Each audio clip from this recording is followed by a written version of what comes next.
Bonjour à tous. Aujourd'hui, on va parler donc de la saga Halloween, ce qui semble approprié pour la période où j'ai prévu de sortir la vidéo.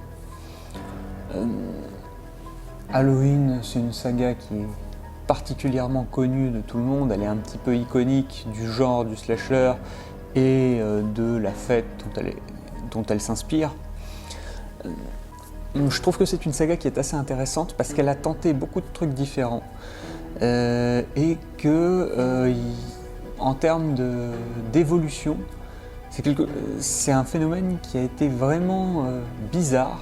Ils ont vraiment tenté plein de petites choses sur cette saga et c'est intéressant du coup de voir comment chaque épisode a tenté d'apporter quelque chose de nouveau à son sujet. Et on va commencer tout de suite. Alors on commence par Halloween, la nuit des masques. Film de John Carpenter, donc sorti en 1978. Petit budget, à l'époque une espèce de coup de poker. Il n'y avait pas vraiment d'attente sur le film. C'est pendant les tests en projection qu'ils se sont rendus compte qu'il y avait vraiment un engouement et qu'il y avait des chances que ça fonctionne bien. Et ça a été un petit triomphe pour un budget qui était très peu élevé, quelques centaines de milliers de dollars, il en a rapporté des dizaines de millions. Donc très bon score et très bonne affaire du coup pour ce début de saga, qui n'était pas censé être une saga d'ailleurs, c'était censé être un stand-alone au début. Carpenter en tout cas le concevait comme cela. Et si on doit réfléchir un petit peu au succès du film, c'est probablement dû au fait que le film est formé d'une matrice qui est assez cohérente, qui a plusieurs archétypes de personnages, à savoir un personnage très positif comme le Dr Loomis, qui contrebalance le personnage négatif qui est incarné par le tueur Michael Myers, le cadre qui est assez banal finalement, celui d'une petite banlieue qui ressemble au quotidien de beaucoup de monde et qui donc permet au public de s'immerger à l'intérieur du film, en plus des personnages qui sont dépeints pour être plutôt sympathiques et agréables, voilà, des personnages dont on peut se sentir éventuellement proche.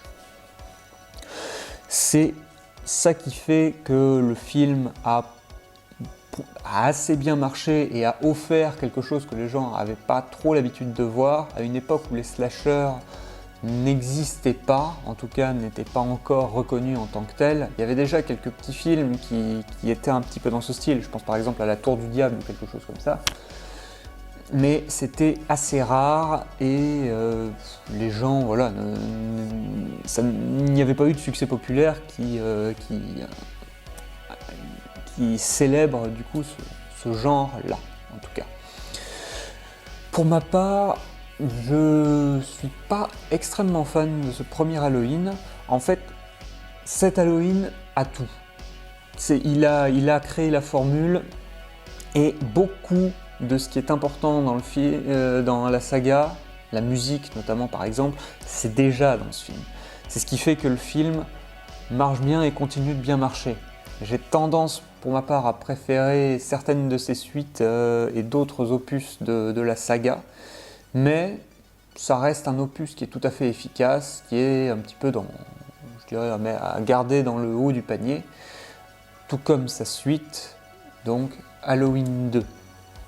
Halloween 2 donc, qui est arrivé 3 ans après, donc en 1982, et qui a été donc réalisé par Rick Rosenthal. C'est un film qui reprend exactement là où l'autre s'est arrêté. Il reprend la mise en scène de Carpenter, en tout cas pour le thriller et pour l'aspect un petit peu musical qui vient rythmer le film. Beaucoup plus de meurtres et plus de gore. Il est plus graphique que son prédécesseur pour être plus impressionnant. Ça, c'est aussi une volonté de Carpenter pour que le film puisse un petit peu s'affirmer. Et au final, c'est un film qui, je trouve, est indissociable du premier. C'est une continuité qui est logique et qui est à ses côtés sympathique, avec la petite idée de lien familial qui va lier les personnages donc de Laurie et de Michael pour justifier un petit peu plus le côté spectral de Michael qui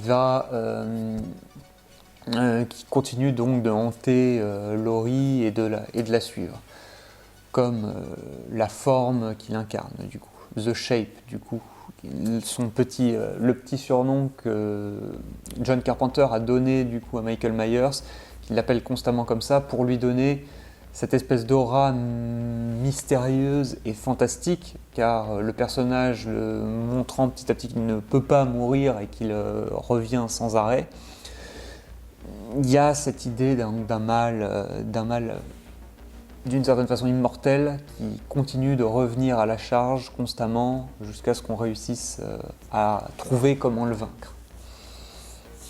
Ce deuxième opus est à la hauteur du premier, donc je le mettrai à peu près au même niveau. Ça fait partie donc des bons, sans que j'y ai été particulièrement attaché. Il y a eu ensuite le troisième Halloween, qui fait beaucoup plus polémique, parce que c'était une volonté de Carpenter de lancer une espèce d'idée de saga de film, où chaque film serait une histoire différente autour de la fête d'Halloween. Et donc du coup pas de Michael Myers ici, seulement une espèce d'histoire de masques fabriqués par une espèce de corporation qui veut déclencher l'apocalypse du coup, et des masques qui vont tuer les porteurs et ainsi de suite, voilà, tout un tas de contrariétés, avec en plus une espèce d'histoire avec des espèces de cyborgs qui vont traquer les héros et qui sont un peu l'espèce de service d'ordre de la compagnie.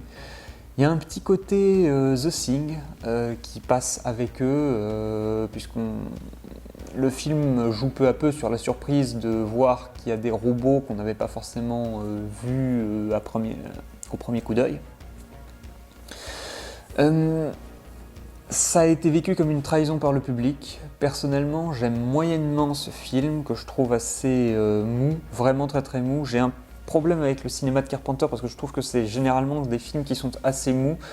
Qu'on s'entende, Carpenter est toujours brillant dans la façon dont il écrit ses scénarios, dont il exploite ses idées, dont il met en scène certaines choses. Il y a vraiment une certaine sophistication et une grande intelligence dans la façon de gérer l'horreur, mais pas dans la mise en scène. Généralement, justement, c'est assez mou et Carpenter a du mal à créer un rythme dans ses films. Et ça, c'est valable avec l'ensemble de sa filmographie. Des films comme The Thing ou comme L'Antre de la Folie sont assez mal rythmés et ne font pas particulièrement peur. Par contre, il y a des scènes qui sont efficaces et il y a des idées qui sont intéressantes, sur lesquelles on peut se prendre la tête pendant assez longtemps en y réfléchissant. Mais là, sur du coup Halloween 3, c'est un désaveu de la part du public, et ce qui va expliquer que Carpenter va abandonner ses droits et laisser complètement tomber la licence, parce que bon, il aura pensé que voilà, cet échec montre qu'il doit s'éloigner de ça et il est parti sur d'autres projets.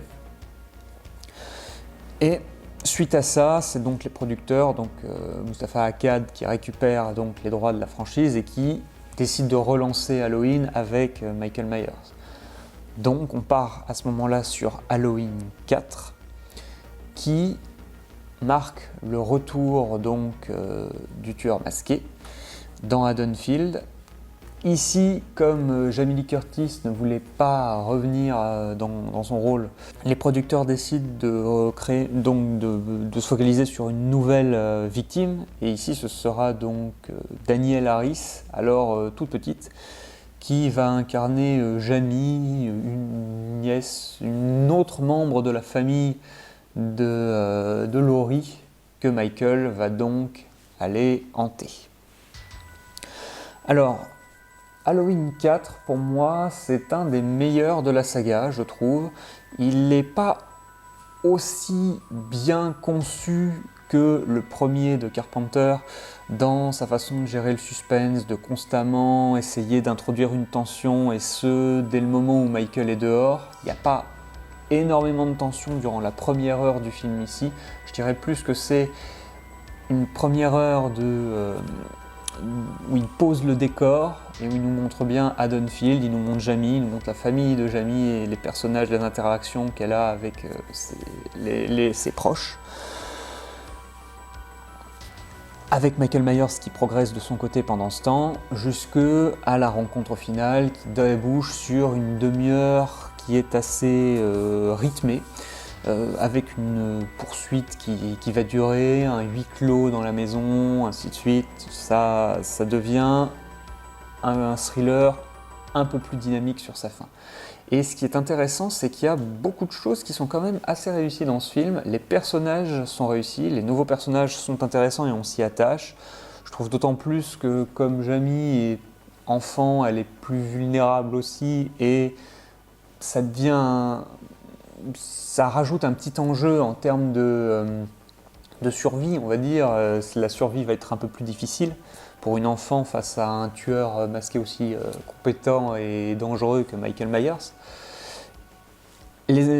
Sa sœur était intéressante aussi et ça permet donc de diversifier un petit peu les personnages et d'avoir potentiellement un peu plus de victimes. Et on a aussi la ville de Haddonfield qui est beaucoup plus développée, je trouve. Là, on a vraiment l'impression que c'est une ville à laquelle Michael s'attaque. Il y a une ambiance qui est plus angoissante. Plus de personnages aussi avec la police, avec des habitants qui essayent aussi de créer une espèce de milice de défense pour choper Michael quand il est de retour, et ainsi de suite. Il y a beaucoup plus de petits enjeux qui viennent faire gonfler la chose et qui rendent le film plus intéressant. Et ça, je trouvais que c'était assez notable. Ce film a assez bien marché, ce qui explique que les producteurs décident de remettre le couvert, et ils décident de le faire assez vite parce que Danielle Harris étant petite, elle est amenée à grandir assez vite et donc à changer physiquement. Mais on sent que l'ambition est d'aller assez vite, donc le scénario va grandement en pâtir en fait. On s'en rend compte très vite dans Halloween 5, parce que le film, dès le départ, annule la fin de son prédécesseur, qui faisait mourir Michael Myers, mais qui avait instauré une espèce d'héritage avec justement le personnage de Jamie, qui commet un meurtre à la fin et qui boucle avec Michael Myers de la façon dont le meurtre se passe. Je ne spoile pas, mais c'était très satisfaisant d'avoir cette fin-là à la fin de Halloween 4, parce qu'on avait quelque chose qui semblait cohérent et qui permettait de boucler avec le premier film. C'était bien. Là, c'est complètement annulé par le début de Halloween 5, et Halloween 5 qui est un espèce d'énorme remplissage qui refait ce qu'a fait Halloween 4 en beaucoup moins rythmé, en beaucoup moins thriller, avec beaucoup de fausses apparitions de Michael Myers, en fait ce qu'on pourrait appeler du foutage de gueule de spectateurs. Et donc ça fait assez mal. Je crois que c'est un des pires de la saga, probablement aussi l'un des plus ennuyeux. Donc clairement à éviter. Et il y a cette espèce de fin qui n'est pas une fin, qui montre Michael qui a disparu à la fin, avec cette espèce de personnage dont on n'a pas entendu parler, un personnage en manteau noir qui a traversé un peu le film, on ne savait pas trop pourquoi. Et ça sera le point de départ de Halloween 6. Halloween 6 qui va prendre quand même 3 ans à être développé, parce que avec Halloween 5, c'était du remplissage qui ne savait pas trop où il allait. Et Halloween 6, il y a des éléments qui ont été posés par Halloween 5, et ne sachant pas comment les utiliser, Halloween 6 part sur l'idée d'une secte qui manipule Michael Myers et qui s'en sert pour commettre des meurtres et les aider à récupérer des victimes pour leur sacrifice. C'est là-dessus que part Halloween 6, qui est le Halloween probablement le plus... Alors, je pensais très longtemps que c'était le plus mauvais, Il y a des petits trucs à sauver dedans, généralement des scènes qui sont un peu plus gore. Complètement un fiasco, ça on peut le dire. Techniquement, le film n'est pas fini. Il y a un scénario qui est incohérent. Il y a beaucoup d'idées qui ont du mal à cohabiter les unes avec les autres. Et on a l'impression qu'ils ont tourné des scènes indépendamment les unes des autres et qu'ils ont après essayé de tricoter un film avec. Mais il y a des transitions qui ne fonctionnent pas, des thématiques qui ne fonctionnent pas les unes avec les autres. C'est vraiment étrange. Donc l'histoire, on a du mal à la comprendre. On suit les scènes les unes après les autres, comme ça, sans qu'il y ait vraiment quelque chose qui nous incite à conserver notre attention sur le film. Quelques séquences de meurtre assez bourrines. C'était sympathique. Le problème, c'est que voilà, quand on sait que le film a retourné des scènes justement plus violentes pour essayer de doper un petit peu son intérêt et de compenser tous les autres mauvais points qu'il y avait. Bon, ça donne un des plus mauvais Halloween probablement, avec une espèce d'échec esthétique qui fait que la saga arrive dans une impasse ici, et c'est le début un petit peu des errances pour la saga qui vont partir dans d'autres directions. Il y a d'abord la direction du reboot qui est prise Halloween 20 ans plus tard, qui est tourné par Steve Miner.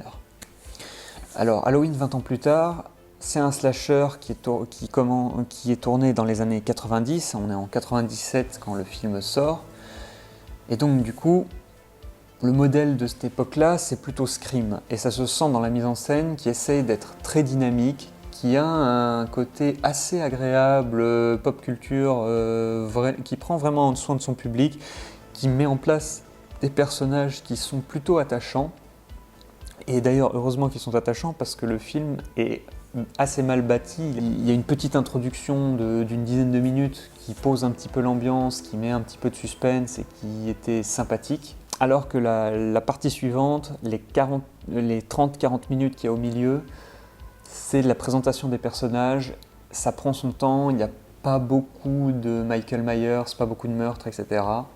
Donc heureusement les personnages sont bien construits et ça nous aide à patienter jusqu'à ce que le film démarre vraiment, et quand le film démarre, le rythme est vraiment très rapide. C'est un film qui est très bien rythmé, qui va à l'essentiel, qui organise un espèce de match au retour entre Laurie Strode, en réintroduisant Laurie Strode et en le remettant en face de Michael Myers. Et ce côté très dynamique fait que le film est divertissant, se suit bien, et il se moque pas de son public. Il offre une fin à son face-à-face qui est satisfaisante et qui nous laisse sur une très bonne impression d'un bon opus. Le problème en fait de ce reboot, c'est qu'il était bien, mais il applique des recettes qui ne fonctionnent que pour un film. Donc du coup, comme les producteurs ont vu qu'il a bien marché, il avait assez bien marché à son époque, ils ont relancé le couvert avec une suite qui s'appelle Halloween Résurrection, donc qui sortira en 2002. Et pour Halloween Résurrection, ils décident de faire revenir Rick Rosenthal pour avoir en fait un des bons réalisateurs de Halloween pour essayer de garder la franchise un peu à flot. Sauf que ça va être une catastrophe. Je crois que c'est le pire Halloween qu'ils aient sorti à ce jour. En fait, ça donne un film un peu schizophrène qui a un objectif qui est accompli dès les 15 premières minutes, à savoir que Jamie Lee Curtis rempile, parce qu'elle faisait partie aussi un petit peu du succès du précédent volet, donc ils veulent la remettre dedans, mais elle dit « dans celui-ci je meurs », et ils la font mourir dans les 15 premières minutes du film.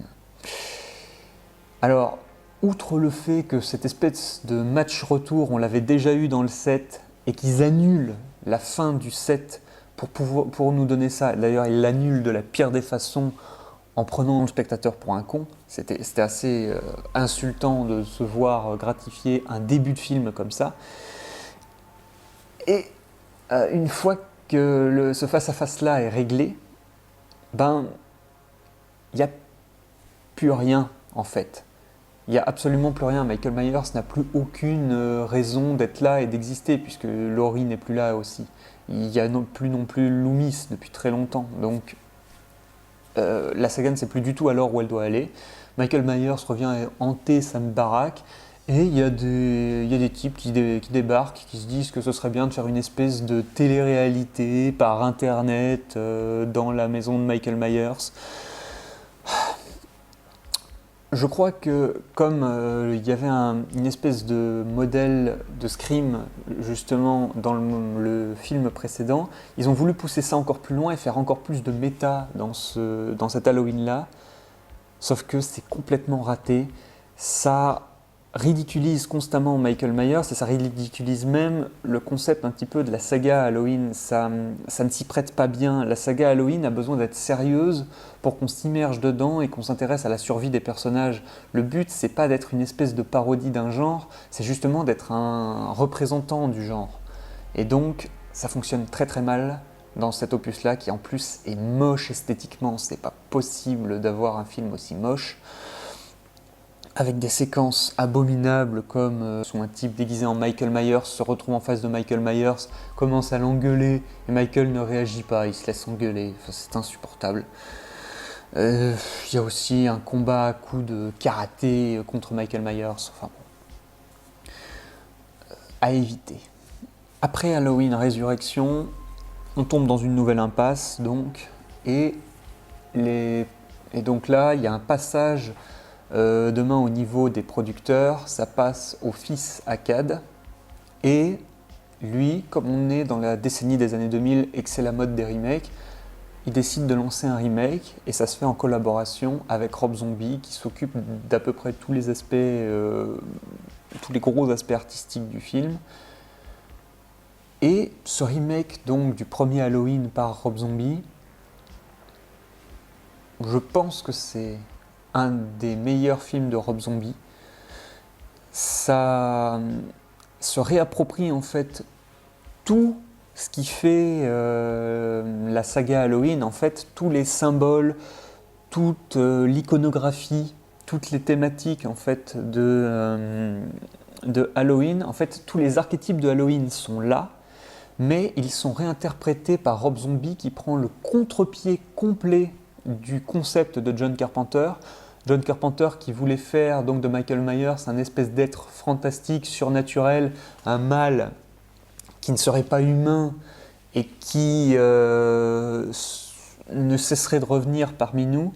Là, Rob Zombie en fait au contraire un film extrêmement pragmatique, extrêmement psychologique, on va dire. Il psychologise énormément Michael Myers. Il en fait en fait vraiment pour le coup un maniaque, un serial killer complètement inhumain, mais qui régresse à un stade animal en fait. C'est un animal humain d'une certaine façon, et une énorme montagne de muscles. Il a rarement été aussi impressionnant, Michael Myers, dans la saga. Et le fait d'avoir psychologisé Michael Myers et d'avoir en fait évacué tout le fantastique pour ne mettre que de la psychologie, ça donne justement une toute nouvelle dynamique au film, une toute nouvelle approche émotionnelle, beaucoup plus émotionnelle et beaucoup plus violente. Pour le coup, il y a la mise en scène un peu trash de Rob Zombie qui fait des merveilles avec Halloween. Je pense, ce sont les Halloween qui donnent l'impression la plus brutale dans toute la saga. C'est les plus violents dans l'ambiance, parce que c'est l'ambiance qui donne à la violence toute sa charge, tout l'impact qu'elle véhicule. J'ai pas beaucoup de critiques à faire sur ce remake. Pour moi, c'est mon préféré de la saga Halloween. Maintenant, ça a été plutôt un succès. Les gens n'ont pas toujours apprécié du fait que ça trahisse l'esprit de Carpenter, mais l'efficacité de Rob Zombie et le côté assez émotionnel qui place dans ces personnages, dans la mère de Michael Myers, dans Michael Myers, en tout cas au début, ce petit garçon qui se déshumanise progressivement et assez vite, et dont on voit l'état mental qui se dégrade de plus en plus au fur et à mesure que le film avance. Vraiment une très bonne idée là-dessus, et toujours des personnages qui sont plutôt attachants, qui font qu'on s'intéresse au film et on se projette assez facilement dedans. Du coup, je pense un des meilleurs Halloween et un des meilleurs remakes aussi de la décennie 2000. On a ensuite le Halloween 2 qui a commencé à se mettre en place. À la base, Rob Zombie ne voulait pas continuer le projet, donc c'est un duo de réalisateurs français, Maury et Bustillo, qui était à la base prévu pour reprendre le flambeau. Mais les producteurs ont insisté auprès de Rob Zombie pour qu'il revienne parce que son remake avait si bien marché qu'ils ont voulu réitérer en fait l'expérience. Sauf que Rob Zombie a accepté de revenir à condition d'avoir une liberté à 100% sur ce second Halloween, vu que sur le premier film, on sent qu'il y avait quand même un certain cahier des charges, surtout pour ce qui était de la seconde partie, qui devait respecter un certain nombre de codes vis-à-vis du film original. Et là, dans cet Halloween 2, c'est un film 100% Rob Zombie, et ça se voit en termes d'esthétique, et en termes de brutalité, et surtout en termes de personnages. On n'est plus du tout dans quelque chose qui était aussi... je ne veux pas dire convivial, mais il y a une ambiance un peu dans les Halloween. Il y a quelque chose qui fait partie un peu du quotidien américain. Il y avait un petit côté convivial et festif à se plonger dans un Halloween. Alors que là, pas du tout. C'est ultra glauque du début à la fin. Il est encore plus violent que le remake. Le Rob Zombie s'approprie les personnages et en fait je vais pas dire des épaves, mais il fait des personnages beaucoup plus déglingués. On sent qu'il y a beaucoup plus de séquelles psychologiques suite aux événements du premier film, et une esthétique qui est beaucoup plus sombre, beaucoup plus punk. Tout ce genre d'esthétique-là. Michael Myers est lui aussi un peu modifié. Il y a un espèce de lien psychologique, de lien télépathique qui se met un peu en place, où il y a des moments où les mentales de Laurie et de Michael convergent un peu, se superposent via des rêves, via des moments où il y a une espèce de symbiose, où ils font les mêmes choses en même temps, ce genre de choses. En fait, je crois que l'idée qu'il y a au cœur du film, c'est que Rob Zombie a envie petit à petit de superposer les deux personnages pour qu'ils fusionnent. Et c'est clairement vers ça que se tourne le final, au fur et à mesure. Cet Halloween 2, je ne sais pas trop en fait ce que Rob Zombie a voulu faire avec. Il y a plusieurs idées qui sont à l'intérieur, et je pense que Rob Zombie a juste voulu faire un film un peu à la Rob Zombie avec son esthétique, et faire une espèce d'expérimentation. Il a voulu tenter quelque chose qui n'était pas 100% maîtrisé. C'est ce qui explique pour moi que le film parte dans plusieurs directions à la fois. Et je pense que c'est pour ça que j'ai pas trop apprécié le film, et que ce film a beaucoup moins marché que son prédécesseur. Donc après ça, les producteurs ont dit bon, ok, stop, là maintenant on est arrivé au bout de ça, et donc il a fallu attendre quelques temps, il a fallu attendre presque 10 ans avant que Blumhouse rachète les droits de Halloween et décide de lancer une nouvelle saga pour on va dire tenter quelque chose. Et ils ont choisi David Gordon Green pour le faire. Alors, cette fameuse trilogie Halloween, trilogie qui a été annoncée après la sortie du premier, ça commence donc avec cet Halloween 2018 qui fait le choix d'oublier toutes les suites, Mais, alors, c'est un film qui dit on oublie toutes les suites parce qu'elles étaient pas bien, on va rester fidèle qu'au premier, mais c'est un film qui recycle énormément la saga en son sein, du coup. Et d'une certaine façon, c'est un peu l'histoire de Halloween 20 ans plus tard, avec un contexte qui se rapproche donc des 2 premiers Halloween, tout en ayant un petit peu de Halloween 4 pour l'aspect on va circuler dans la ville et on voit un petit peu plus de Haddonfield. Pour ce qui est aussi de l'évasion, probablement aussi en plein transfert.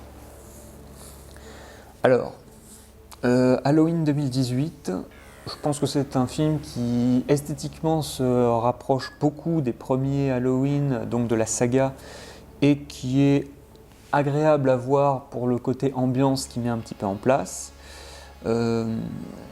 Mais c'est un exercice qui, après le remake de Rob Zombie et sa suite, je le trouve extrêmement fade. En termes d'émotion, on ne s'intéresse pas particulièrement au personnage. Michael Myers est très effacé, il reprend son rôle de la forme de The Shape, mais du coup je trouve qu'il est beaucoup plus insignifiant, du coup beaucoup moins. Il incarne quelque chose de beaucoup moins tangible et de beaucoup moins impressionnant. Même s'il y a quelques meurtres régulièrement dans le film, c'est des choses que je trouve soit on a déjà vues, soit c'est pas hyper impressionnant. Donc c'est un film qu'on regarde qui je le mettais un petit peu à la moyenne parce que je ne l'ai pas trouvé désagréable en fait, mais c'est un film qui est assez fade et assez vain lorsqu'il essaie de mettre en place, parce qu'en fait le face-à-face qui nous remet en scène, on l'a quand même déjà vu avec Halloween 7. Là il nous le met en scène d'une façon qui est censée être un petit peu jolie, mais je ne vois pas particulièrement l'intérêt. Il y a des thématiques comme celle des mannequins, je sais pas trop où ils voulaient en venir. Esthétiquement c'est joli, mais je vois pas vraiment l'intérêt que ça a thématiquement. Très joli générique par contre, hein. On revient à l'esprit du générique des premiers films, des 2 premiers Halloween. Et il y a toujours ça d'ailleurs dans la trilogie de David Gordon Green qui nous offre, je pense, les meilleurs génériques de la saga. Assez esthétique et assez sympa à voir. Mais en termes de film, on commence à être assez moyen. Alors, on arrive maintenant à Halloween Kills. Alors, Halloween Kills, je dirais que c'est assez compliqué pour moi parce que dans les faits, le film essaye de faire les choses bien. Bon, même si je trouve que le début est un peu débile avec les pompiers qui arrivent et qui nous annulent le final du précédent film, juste comme ça, c'est un petit peu ouais, ok, d'accord. Bon, après, ça nous donne lieu à un petit carnage, ok, mais bon. On n'est pas, je trouve que c'est quand même un petit peu gâché ce qui avait été laissé, quoi. Au bout d'un moment, il faut quand même se respecter entre opus. Et ce qu'essaye de mettre en place le film, je dirais que dans la base, sur le papier, ça me plaît beaucoup. À savoir que le film va s'axer beaucoup plus sur la réaction de la ville vis-à-vis de Michael Myers, avec la psychose que ça va engendrer. Laurie, ça nous embête un petit peu qu'elle laisse tomber son rôle de vigilante qui va se défendre vis-à-vis de Michael Myers. Mais bon, comme elle a formé d'autres personnes à la défense de quartier et à la milice, il vont y avoir d'anciens personnages des Halloween qui vont faire un petit peu leur retour et qui vont commencer à organiser des patrouilles dans la ville pour justement lutter contre Michael Myers et réussir à le débusquer et éviter qu'il fasse d'autres victimes. Cette thématique, ça me plaît beaucoup parce que on vire un petit peu sur le vigilante. Et c'est un genre que j'aime bien. mais en fait, Le Vigilante, ce sont des films qui sont somme toute assez politiques. Et cet Halloween devient très politique. Halloween Kills, faut le dire en fait au bout d'un moment, parce que beaucoup pensent qu'il est nul. Je suis plutôt de cette team-là, même si je pense qu'il n'est pas complètement nul. Il y a des choses qui sont encore bien dedans. Mais David Gordon Green, pour le coup, là, il fait quelque chose de nouveau. Il utilise un petit peu ce côté Halloween 4 en le poussant beaucoup plus loin, en le développant, puisque ça devient le principal intérêt du film.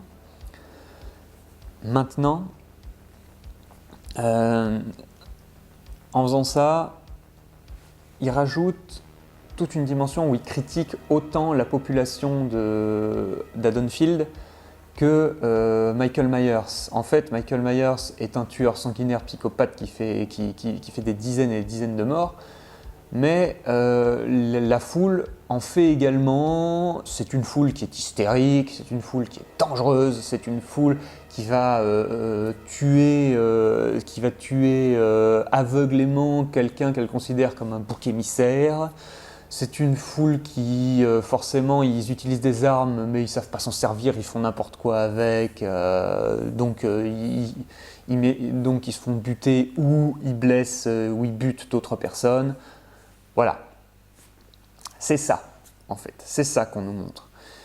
Et en fait, ça me pose un très très gros problème, parce que finalement, on est en train de nous dire, et ça fait partie un petit peu de l'ADN du film, Michael Myers, c'est le mal, et c'est un mal qui se nourrit d'une certaine façon du mal. Donc on ne peut pas combattre le mal par le mal. On ne peut pas essayer de faire mal à Michael Myers sans le voir revenir, parce que ça le renforce.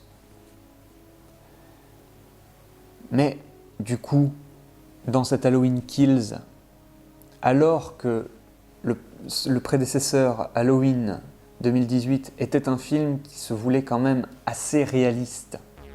Ça me gêne un peu de voir ce fantastique qui revient là comme ça, dans un contexte qui était censé être plutôt réaliste, parce que du coup, on se retrouve en face d'un tueur sanguinaire qui ne fait qu'utiliser la violence contre tous ceux qui croisent sa route. Mais comment tu neutralises cette menace ? La question, c'est comment tu neutralises cette menace.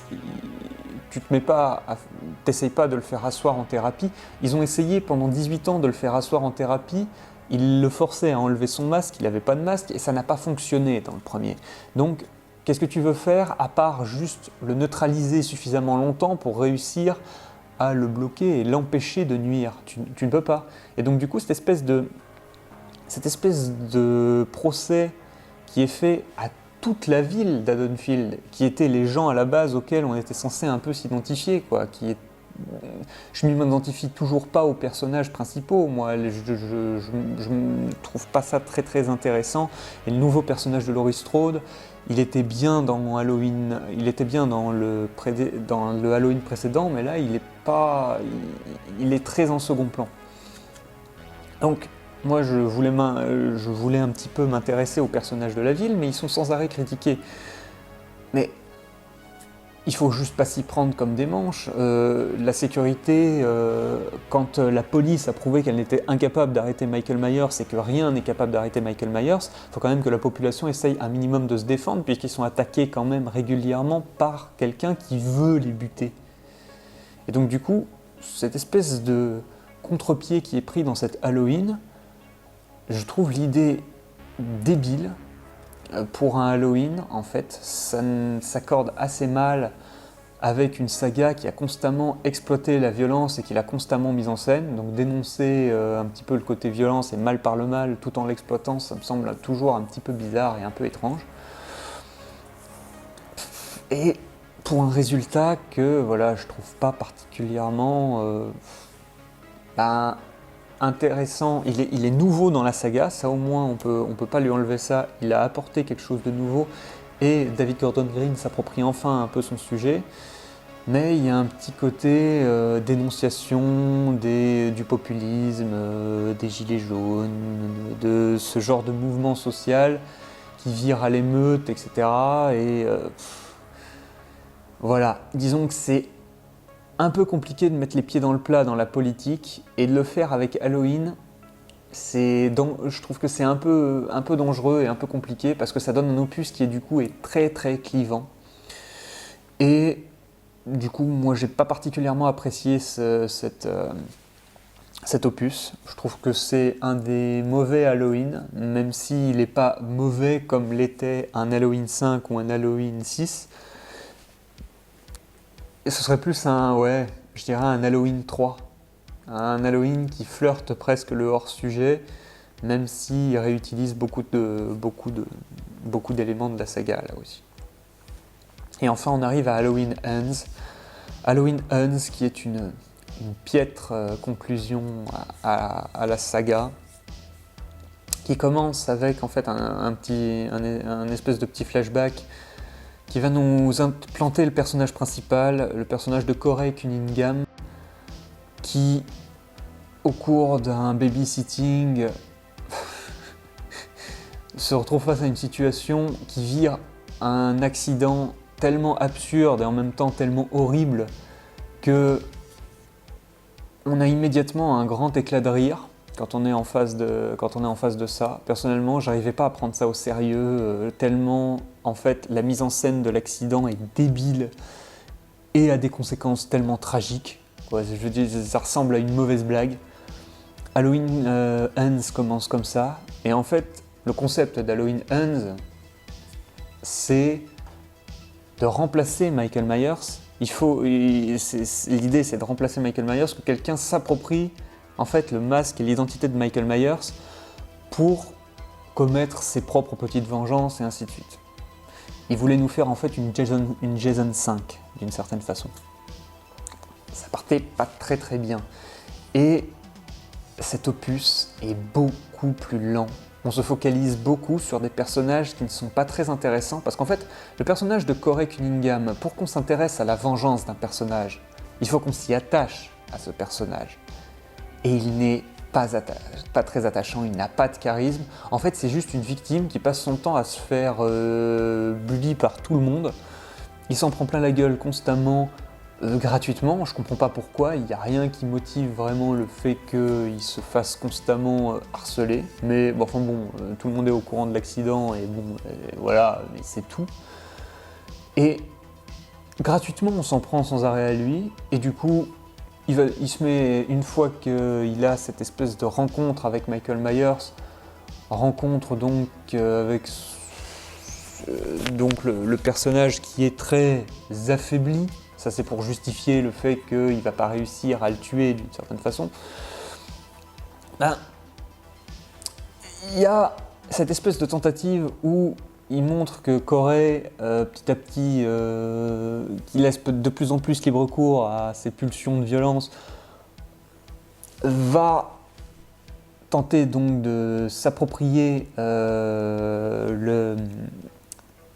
l'identité du tueur, jusqu'à essayer de buter Michael Myers pour lui prendre son masque. Et une fois qu'il a pris son masque, il se lance dans un espèce de grand carnage, mais ça part dans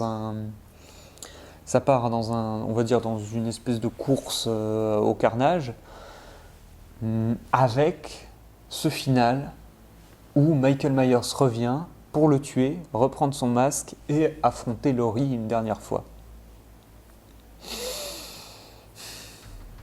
C'est un film qui n'assume pas son propos. L'idée, ça aurait été, je pense, de mettre en place une espèce de continuité. Le concept de malédiction de Michael Myers, ça passerait dans le fait de s'identifier à Michael Myers et donc de devenir Michael Myers en prenant son masque, en prenant ses attributs, mais en projetant un petit peu de soi-même à l'intérieur, parce qu'il y a toujours des vestiges un petit peu de ce qu'on est, mais ce serait une fascination pour le tueur qui fait qu'on devienne le tueur.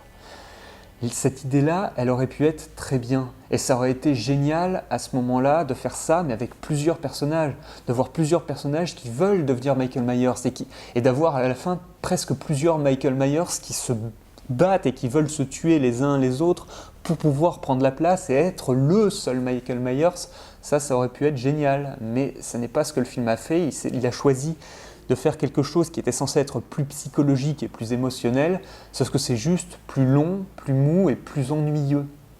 Là aussi, il y a des meurtres qui sont un peu brutaux, mais franchement, c'est pas très intéressant. Et en tant que conclusion, c'est une conclusion qui est très plate et qui n'a aucune ouverture sur l'avenir. C'est vraiment nul. Le final de Michael Myers qui revient pour reprendre son rôle et finir comme il finit et comme la saga se termine, ce n'est pas satisfaisant, c'est très frustrant. Et du coup, ça nous laisse sur une vraiment assez piètre impression et un final peu transcendant, quoi. On n'est pas ouvert sur l'avenir et ça laisse pas quelque chose, ça nous laisse pas sur un départ en fanfare, quoi. Donc, conclusion amère qui est autant j'ai pas aimé Halloween Kills, autant là c'est tellement fade que je trouve ça plus méprisable, plus fade, plus insignifiant que Halloween Kills. Donc David Gordon Green n'a pas été un très bon secours pour la saga. Je pense que c'est ça la conclusion. Et au final, qu'est-ce qu'on peut dire un petit peu sur Halloween? C'est une saga vraiment qui est partie un peu dans tous les sens, mais c'est une saga qui a su garder un certain enthousiasme, une certaine dynamique, et qui a su négocier des retours un peu en fanfare régulièrement avec des nouveaux partis pris et des idées qui ont pu être intéressantes et qui ont pu bien fonctionner dans la saga. Donc comment est-ce qu'on peut avoir de bons Halloween dans le futur, parce qu'on risque quand même encore d'en avoir? Je pense que c'est toujours en gardant en fait la matrice de Halloween, en gardant un petit peu certains archétypes, en gardant l'ambiance générale avec Haddonfield, évidemment Michael Myers, mais il faut avoir un ou deux petits angles en fait d'analyse qui vont apporter quelque chose de nouveau, des idées nouvelles. Encore une fois, il ne faut pas trop... Le problème de Halloween Kills, c'est plus qu'il s'est politisé, à mon avis. Parce que en termes de divertissement, là, il y avait de la matière, il y avait quelque chose de nouveau qui pouvait être intéressant à développer. Il faut apporter justement des trucs qui n'ont pas encore été approchés par la saga, tout en gardant l'ambiance. Parce que pour que les gens soient toujours en terrain connu, mais qu'il y ait une petite plus-value qui fasse qu'on s'intéresse aux spécificités de ce nouvel opus, parce qu'il y a cet aspect qui est développé, qui pose des enjeux qui sont intéressants, et ainsi de suite. Donc, moi en tout cas, je souhaite le meilleur pour la saga. C'est une saga que j'apprécie, donc j'espère qu'on aura droit à d'autres épisodes qui seront, je l'espère, aussi riches et aussi intéressants que ce que la saga nous a déjà offert. Allez, d'ici là, j'espère que vous avez appris quelques petites choses et que vous avez envie d'en voir ou d'en revoir certains. D'ici là, moi je vous dis à très bientôt pour de prochaines vidéos. Continuez à vous cultiver et longue vie à Michael Myers.